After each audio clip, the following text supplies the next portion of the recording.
Selamat pagi Pak Rafael, silakan duduk. Selamat pagi juga. Apa kabar? Baik, ya. Tuhan baik. Pak Rafael, seperti yang saya sudah sampaikan kepada Pak Rafael kemarin, bahwa saya akan melakukan supervisi akademik di kelas yang Bapak akan ajar ya Bapak. Kegiatan supervisi akademik ini salah satu tujuannya itu untuk mengembangkan atau meningkatkan kompetensi, juga sebagai refleksi untuk perbaikan atas kualitas pembelajaran yang Pak Rafael lakukan di kelas. Salah satu tujuannya juga adalah bagaimana kita menciptakan pembelajaran yang ada di kelas itu yang benar-benar berpihak pada murid. Jadi kita menjadikan siswa di dalam kelas itu sebagai raja. Kita pelayan, jadi ya sebagai guru kita harus melayani mereka, apalagi kita guru yang mengabdi di SLB, kita diharapkan bisa melayani siswa sesuai dengan kebutuhannya. Baik. Pak Rafael, kira-kira bagaimana perasaan Pak Rafael ketika Pak Rafael akan disupervisi akademik?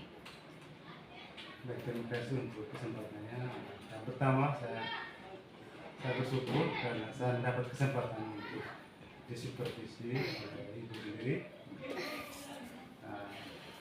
Karena dengan kegiatan supervisi itu membantu saya untuk meningkatkan kompetensi saya sebagai guru, apalagi di lembaga sekolah luar biasa ini.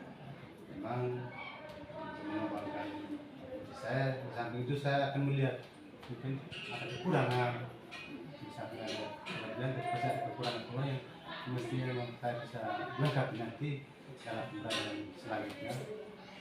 Dan diharapkan dengan kompetensi ini membantu saya untuk lebih melakukan pembelajaran yang berpihak kepada siswa-siswi di satu lembaga ini. Baik. Terima kasih. Saya pikir bahwa ini sesuatu yang luar biasa ya Pak Rafael, karena tujuan kita ini pastinya kita melaksanakan pembelajaran yang berpihak pada murid ya. Baik.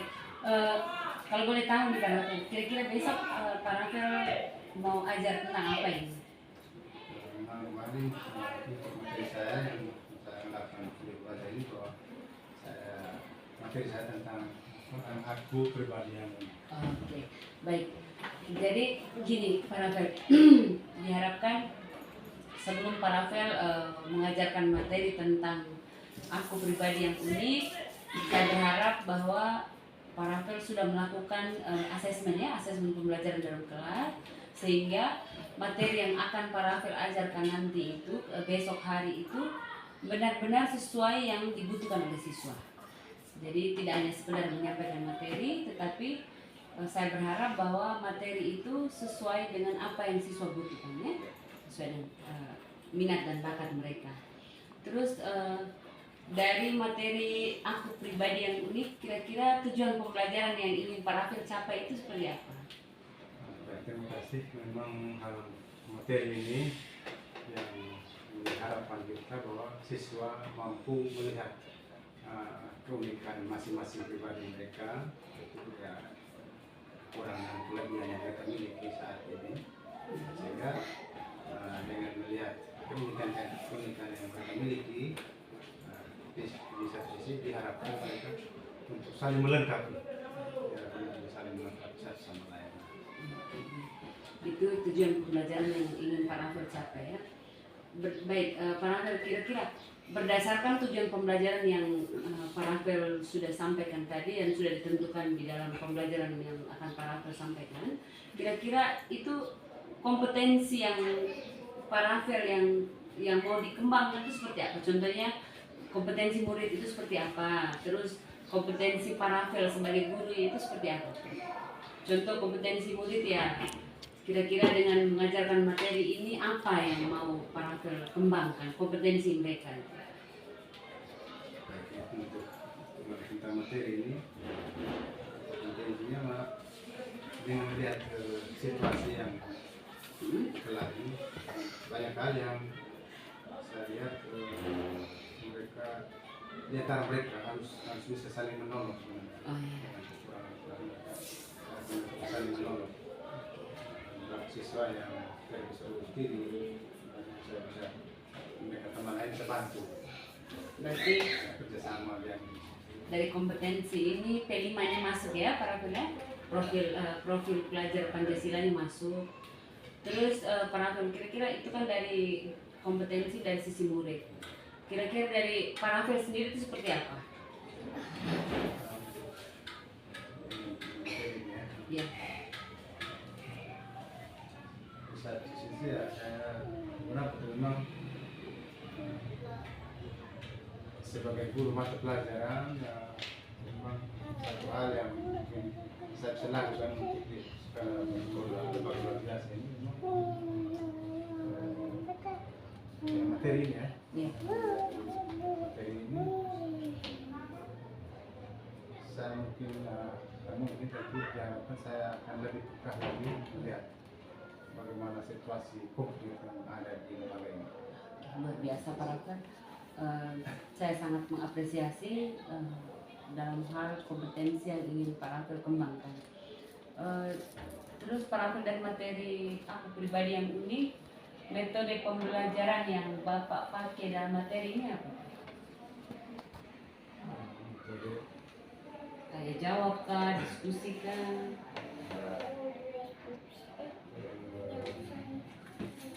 ada tanya jawab, ada diskusi,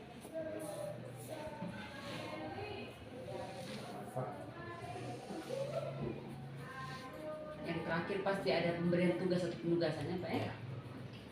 Baik. Kira-kira untuk supervisi besok dalam penyampaian materi itu media apa yang Paravel pakai? media video nanti. Ada video ya, video pembelajaran, terus laptop dipakai juga ya Pak ya? Laptop, Infokus, terus LKPD pasti ada ya? LKPD. Baik. Menurut Paravel, kira-kira adakah tantangan yang Paravel hadapi dalam proses pembelajaran besok ketika saya supervisi? Jadi ini seperti Paravel membayangkan kira-kira besok ini ada tantangan atau hambatan yang bisa terjadi dalam proses belajar mengajar besok. Ya mungkin secara ideal ya, terus Iya. kita mengharapkan perjalanan dulu. Iya. Tapi segala kemungkinan perlu kita antisipasi. Memang kalau dari hal teknis kita berharap bahwa contoh list di dalam macam kita bisa kendala. Terus di satu sisi yang lain memang tantangan untuk sebagai tempat pelajaran yang mau tertulis ya di lembaga ini bisa tantangannya bahwa anak-anak kita ini kita mungkin banyak pihak mungkin mereka belum memahami, tapi untuk kita secara tenaga pendidik yang ada di dalam lembaga ini pasti kita tahu Karakteristik mereka itu seperti apa? mudah-mudahan mereka besok nanti bisa antusias ya. Akhirnya kadang-kadang mereka itu apatisnya masa bodohnya agak ya lumayan. Diharapkan mereka bisa antusias, bisa semangat, tetap semangat. Sehingga mungkin dengan metode atau cara-cara ini lewat video mungkin bisa membuat mereka tetap semangat dalam kesempatan. Baik, Bapak, itu kan dari sisi tantangan tadi sudah ada media pembelajaran yang besok akan Paravel pakai. Satu pertanyaan terakhir Paravel, kira-kira adakah persiapan dari Paravel yang Paravel bisa lakukan agar dapat memberikan pembelajaran yang menyenangkan buat anak? Jadi kan di dalam pembelajaran tidak harus kita membuat anak-anak merasa beban dalam mengikuti pembelajaran. Paling tidak kita harus menciptakan suasana yang nyaman, menyenangkan agar ketika kita melaksanakan pembelajaran itu pasti bisa diterima dengan baik. RPP siap ya Pak ya? RPP siap. Berangkat siap dengan Allah yang memang disiapkan ya. Beberapa permainan juga untuk Oke, baik, itu luar biasa Paravel. Saya juga mengharapkan bahwa besok Paravel menyiapkan lembaran penilaian ya, lembaran penilaian untuk anak agar bisa mengetahui progres anak dalam pembelajaran itu seperti apa. Baik, Pak Rafael, terima kasih untuk kesempatan yang Pak Rafael luangkan untuk saya. Semoga besok semuanya bisa berjalan dengan lancar. Amin. Ya, satu hal lagi Pak Rafael, setelah besok kita supervisi, saya juga akan melakukan pasca observasi ya, percakapan pasca observasi. Jadi nanti saya akan bertanya kira-kira bagaimana perasaan Pak Rafael setelah menjalankan pembelajaran sesuai dengan apa yang sudah Pak Rafael siapkan. Terima kasih Pak Rafael. Ya. Hari ini kita akan belajar tentang pendidikan agama Katolik. Ya. Kita harapkan kita semua duduk tenang, kita diam untuk kita mengikuti pelajaran kita pada pagi hari ini. Materi kita hari ini, kita akan berbicara tentang aku pribadi yang unik. Apa? Aku pribadi yang unik. Luar biasa. Baik. Itu materi kita. Tetapi sebelum kita mulai, Pak mau absen dulu ya. Tolong. Oke. Baik. Yang tidak ada no konten ya. No konten. Sebelum kita doa, mungkin ada baiknya juga Pak akan sampaikan sedikit ya. Apa dulu tentang pembelajaran kita hari ini. Materi kita tadi tentang apa tadi? Aku pribadi yang unik.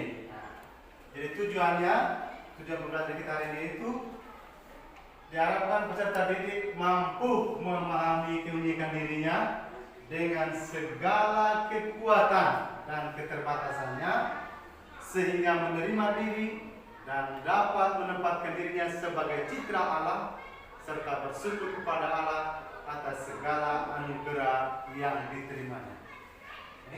Indikator pembelajaran kita itu dengan dalam materi ini diharapkan sebentar nanti dalam materi ini anak-anak bisa menyebutkan unsur-unsur yang menunjukkan kemampuan dan keterbatasan.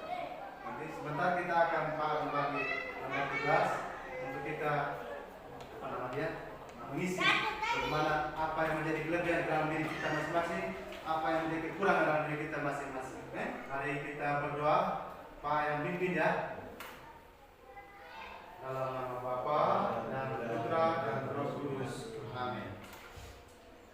Allah yang Maha Baik, kami bersyukur atas penyelenggaraan-Mu untuk menciptakan semua baik adanya dengan sebaik-baiknya demi kemuliaan nama-Mu. Amin. Dalam nama Bapa dan Putra dan Roh Kudus. Amin. Baik anak-anak, setelah kita doa bersama, Pak ajak anak-anak untuk coba lihat ke layar ya. Coba lihat ke layar. Lihat dulu, perhatikan dulu. Tiga. Ada berapa? 3 orang ya? Di antara 3 orang ini yang mungkin anak-anak kenal. Ada tidak? Yang mana? Yang mana? Martin. Oh yang ini. Ini? Tidak ya? Yang ketiga tidak. Tapi yang kedua ini namanya Nina Widiasi. Terus yang ketiga ini Tarjono Sedani. Semua mereka 3 ini punya keterbatasan. Martin itu dia cacat apa ya? Mata tidak bisa lihat. Kalau ini yang kedua ini dia tidak bisa jalan. Kaki ada cuma tidak bisa jalan, harus pakai kursi roda. Dan yang ketiga ini Tarjono Slamet, ini dia lahirnya normal, tetapi setelah dia sekolah STM dia kerja di perusahaan PLN, dan saat dia melakukan pengerjaan jaringan, dia dengan bersama 2 temannya kena strom listrik, sehingga sekarang dia punya kaki kiri harus diamputasi. Terus tangan jari-jari 10 jari tidak bisa gerak. Tapi kisah mereka nanti kita lihat bersama ya. Walaupun dengan kekurangan keterbatasan, tapi mereka bisa lakukan sesuatu. Baik. Jadi harus bisa membuat sesuatu untuk diri sendiri dan juga untuk untuk keluarga. Betul ya? Baik. Coba kita lihat yang pertama itu, ini seorang Martin Kurma. Dia bagaimana skill dia bermain walaupun tidak bisa lihat. Ini kita saksikan bersama ya.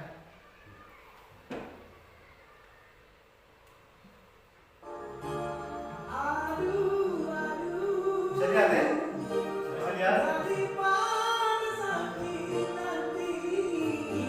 Bisa lihat ya? Tapi tangannya bergerak.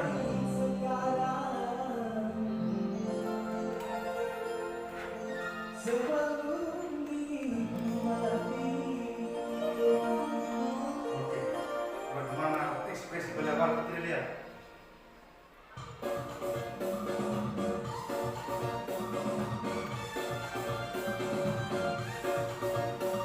Dengar ya? Lihat videonya ya? Tolong. Bisa lihat semua ya? Kalau bisa lihat?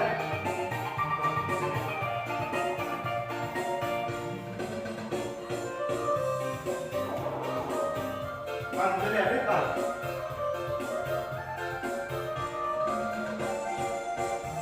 Oke.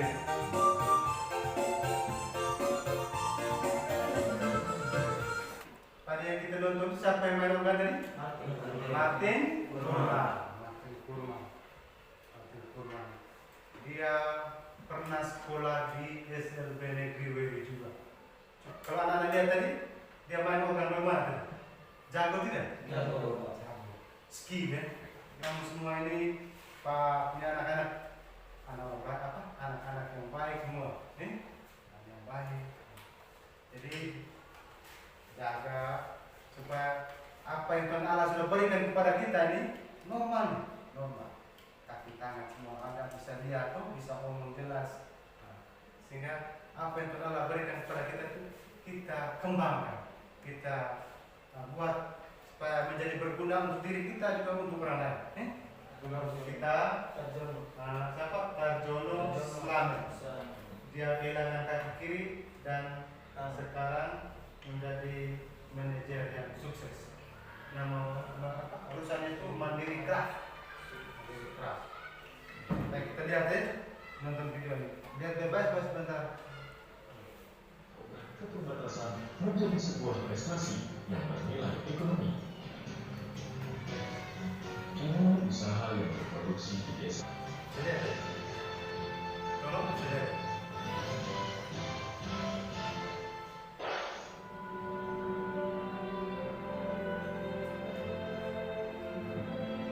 Seperti halnya Taryono Slamet dengan swadaya. Oke. Beliau itu tamat sekolah teknik, STM, sekolah menengah teknik, sekolah STM, jurusan listrik dia, jurusan listrik. Tetapi musibah yang menimpa Tarjono Slamet dengan dua temannya. Satu, mereka di strong listrik dan kakinya diamputasi dan tangan jari semua tidak bisa digerakkan. Setelah menjalani proses pengobatan, Tarjono Slamet, dia masuk di sekolah rehabilitasi. Di sana dia dilatih oleh gurunya cara bagaimana untuk supaya bisa jalan, kaki dipotong tuh, pakai kaki palsu, bagaimana cara jalan segala macam. Sampai dengan jari yang tidak bisa gerak, tapi dia dilatih untuk bagaimana bisa tekan laptop segala macam untuk usaha bisnisnya. Akhirnya dengan modal ketekunan dan kerja kerasnya beliau, kayak Martin Kurma tadi dan Tarjono Slamet, karena mereka teguh, terus ada kemauan yang tinggi dari dalam diri untuk bisa keluar dari situasi itu. Jadi bukan pasrah. Mereka dengan situasi itu yang mereka alami, tentu mereka mau keluar dari situasi. Walaupun tangan tidak bisa bergerak, tapi bagaimana otak bisa berpikir untuk bisa menghasilkan sesuatu, bisa berguna untuk diri sendiri dan orang lain. termasuk Martin Kurma. Jadi mereka-mereka yang tadi yang kita lihat tadi itu bukan duduk-duduk langsung jadi, tidak. Macam Martin Kurma, duduk-duduk langsung mutamat, bukan, tidak. Latih setengah mati, kerja keras, bekerja. Jadi ada niat, ada usaha, ada semangat. Baik. Nah, setelah kita ada 3 tokoh yang kita menjadi inspirasi untuk kita, bagaimana pesan kitab suci untuk kita, diambil dari kitab Kejadian, Kejadian bab 1 ayat 26 sampai dengan 31. Kita sama-sama baca. Baik, sama ya. Berfirmanlah Allah, baiklah kita menjadikan manusia menurut gambar dan rupa kita, supaya mereka berkuasa atas ikan-ikan di laut dan burung-burung di udara. Maka Allah menciptakan manusia itu menurut gambarnya, menurut gambar Allah diciptakannya dia, laki-laki dan perempuan diciptakannya mereka. Jadilah petang dan jadilah pagi, itulah hari ke-6. Jadi dari kitab Kejadian tentang penciptaan manusia. Jadi kalau kita baca catatan itu, Tuhan Allah ciptakan manusia itu hari yang berapa tadi? Nah, ini terakhir itu. Yang terakhir. Maka jadilah petang dan jadilah pagi, itulah hari ke-6. Tuhan Allah ciptakan manusia itu pada hari ke-6.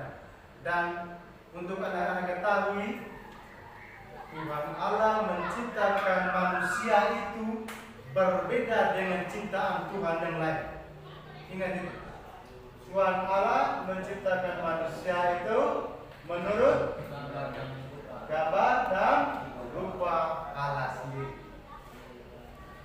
Pesan kita di sini untuk kita ya. Yang pertama, bahwa setiap manusia itu unik. Kata unik tadi itu dari unike atau unus yang ada satu. Tak ada satu orang pun yang sama, gambar sekali. Jadi Tuhan Allah ciptakan manusia itu berbeda antara satu dengan yang lain. Yang kedua, karena itu maka manusia harus mampu mengembangkan potensi yang ada. Karena kita ini unik, karena kita ini berbeda, maka potensi atau kemampuan yang kita miliki semua, masing-masing kita miliki, itu harus dikembangkan. Mengembangkan potensi yang Tuhan Allah berikan kepada kita tanpa kita sadari bahwa kita sementara bersyukur kepada Tuhan. Kita bersyukur. Baik anak-anak, kita sudah belajar bersama ya tadi tentang keunikan kita. Nanti Pak akan kasih lembar tugas ini. Ini lembaran tugas ini. Lembaran tugas ini untuk kerja sosial kerja ya nanti ya. Nanti minggu depan Pak akan periksa. Jadi tulis nama lengkap, terus kelas, terus aspek diriku. Jadi ada aspek ini, ada fisik. Secara fisik, kekuatan atau kelebihan itu apa-apa saja. Terus keterbatasan atau kekurangan itu apa-apa secara fisik. Terus yang berikut secara bakat atau kemampuan. Kalau Tono itu, dia punya kelebihan itu bisa buat apa? Secara bakatnya. Terus kekurangannya tidak bisa buat apa? Nanti tulis ya. Ada nanti pas beri nanti ada berbagi Catat ya Pak. Nanti Pak bagi. Nanti Pak akan minta satu orang untuk doa penutup mengungkapkan rasa syukurnya yang diciptakan sebagai pribadi yang unik. Beto bisa angkat kita dalam doa ya. Nah, oke. Baik, kita sikap doa ya. Sebelum kita pulang doa, ingat minggu depan itu kita bawa kerja kita ya. Oke, baik. Beto bisa pimpin kita dalam doa. Dalam Bapa dan Putra dan Roh Kudus. Amin. Baik anak-anak, kita sudah belajar bersama ya kegiatan ini. Terima kasih. Harapan Pak tetap jaga kesehatan ya. Tetap jaga kesehatan, makan yang banyak, istirahat yang cukup supaya kita tetap sehat, supaya tetap datang ke sekolah. Baik, terima kasih. Selamat siang untuk kita semua. Siap hormat. Selamat istirahat dan teman-teman. Baik, selamat istirahat untuk anak-anak. Selamat siang Pak Rafael. Baik, selamat siang saudara. Terima kasih untuk waktu yang sudah Pak Rafael luangkan. Baik Pak Rafael, seperti yang sudah saya sampaikan kemarin, ada pra observasi, observasi dan pasca observasi. Dan hari ini kita akan melakukan percakapan, sedikit bercakap atau berbincang tentang hasil observasi yang sudah saya laksanakan dan yang sudah saya supervisi kemarin ya. Baik, Pak Rafael, kita santai ya Pak Rafael, tidak boleh terlalu kaku. Aman-aman.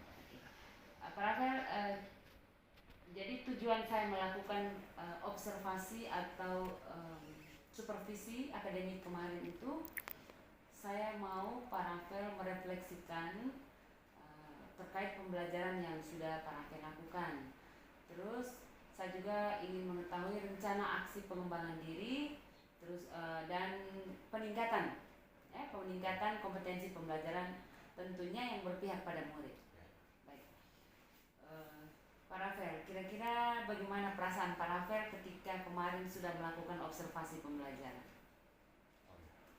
Baik, terima kasih Bu. Yang pertama memang setelah saya melakukan kegiatan kemarin, pembelajaran kemarin dengan bilang dengan perangkat pembelajaran yang RPP-nya dengan yang Berdiferensiasi. yang namanya kita berpihak lebih berpihak pada anak. Saya sangat senang karena kali ini saya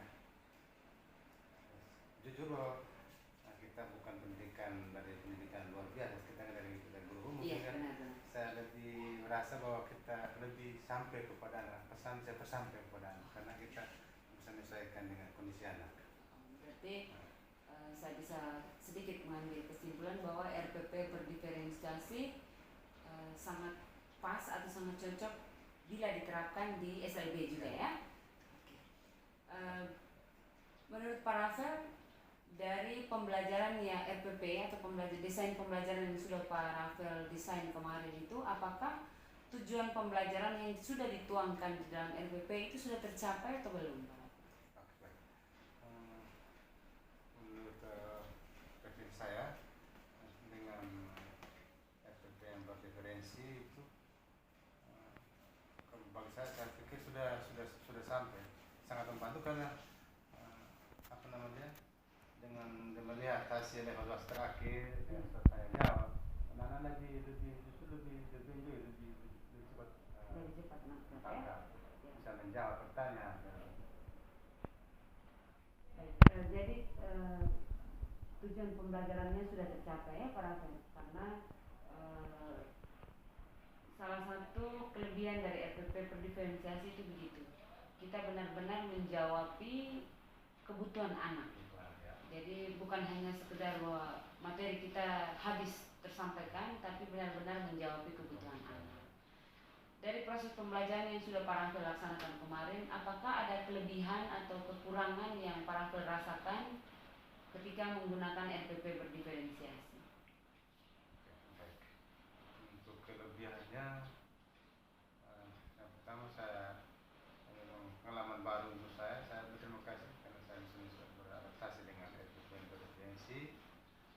Kelebihannya seperti tadi ya, lebih berpihak kepada anak karena kita bisa mengetahui keadaan anak lebih jelas, lebih pasti. Terus kekurangannya memang baru, sehingga saya juga butuh belajar pendampingan dari teman-teman. Dari sisi media pembelajaran, apakah Pak Rafael perlu tingkatkan atau apakah yang ada itu sudah pas? Baik, mungkin hal itu juga saya sadar betul bahwa banyak hal yang mungkin saya harus benahi termasuk dengan media pembelajaran. Mungkin saya juga harus melengkapi lagi, lebih baik lagi. Oke Pak Rafael, berarti luar biasa ya Pak Rafael. Dari pembelajaran kemarin terus hasil yang telah saya supervisi, kira-kira apa rencana tindak lanjut yang Baik, Ibu, untuk rencana tindak lanjut, yang pasti bahwa ke depan saya akan berkolaborasi dengan teman sejawat, namanya guru agama untuk perbaikan RPP Berdiferensiasi. Selain itu juga dengan komunitas guru penggerak Iya. atau dengan yang berikut lagi dengan guru-guru komunitas tunarungu, tunagrahita, Iya. mungkin juga yang di sini yang ada itu tunakasta juga. Iya, iya. Baik, mungkin itu terima kasih untuk rencana tindak lanjutnya. Saya pikir itu luar biasa karena saya juga sebagai guru non PLB yang mengajar di yang mengajar di sekolah luar biasa, tentunya kita butuh berkolaborasi dengan teman-teman yang dari pendidikan luar biasa supaya kita bisa mengembangkan diri dan benar-benar menjawab kebutuhan siswa. Baik, Pak Rafael, terima kasih. Saya pikir sampai di sini dulu percakapan pra-observasi kita. Semoga ke depan kita menjadi lebih baik dan kita saling belajar untuk mencapai sesuatu yang lebih baik lagi, tentunya bertujuan yang berpihak kepada murid ya Pak Rafael. Terima kasih Pak Rafael. Selamat siang. Terima kasih juga.